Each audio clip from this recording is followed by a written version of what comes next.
Assalamualaikum warahmatullahi wabarakatuh. Raditu billahi robba wa bil islami dina wa bi Muhammadin nabiyya wa rasulah. Rabbi shrahli sadri wa yassirli amri wahlul 'uqdatam min lisani yafqahu qawli.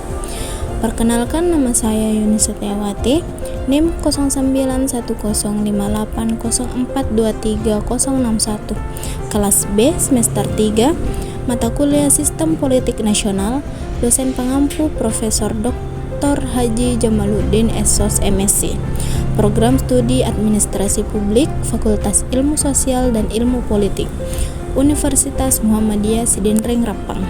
Kali ini saya akan membahas tentang lingkungan fisik, lingkungan sosial, dan lingkungan domestik.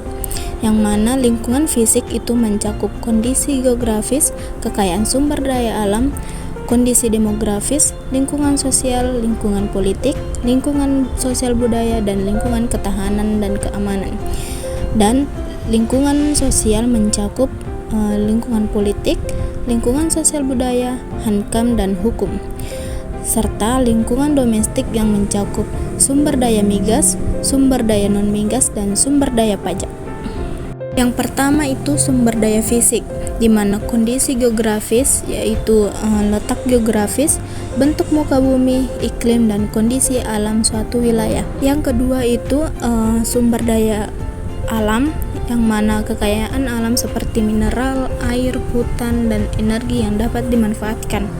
Yang ketiga, kondisi demografis, di mana keadaan penduduk meliputi jumlah, pertumbuhan, persebaran, dan karakteristik penduduk.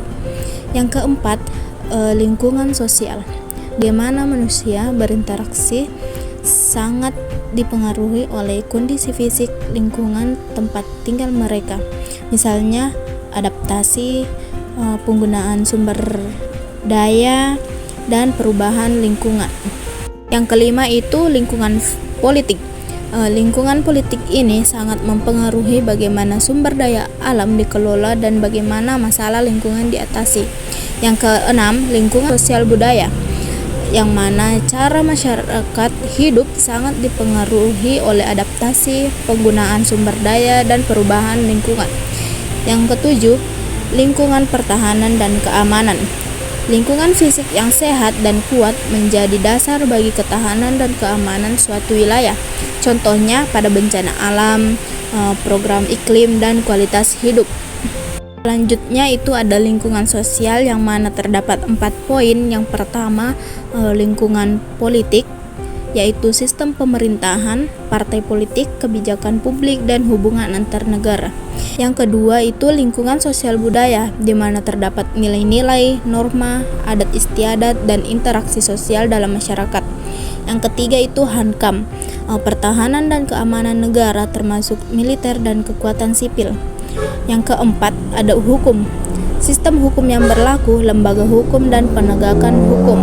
Yang terakhir ada lingkungan domestik, yang mana mencakup 3 sumber daya. Yang pertama sumber daya migas, yaitu minyak bumi dan gas sebagai sumber energi yang utama.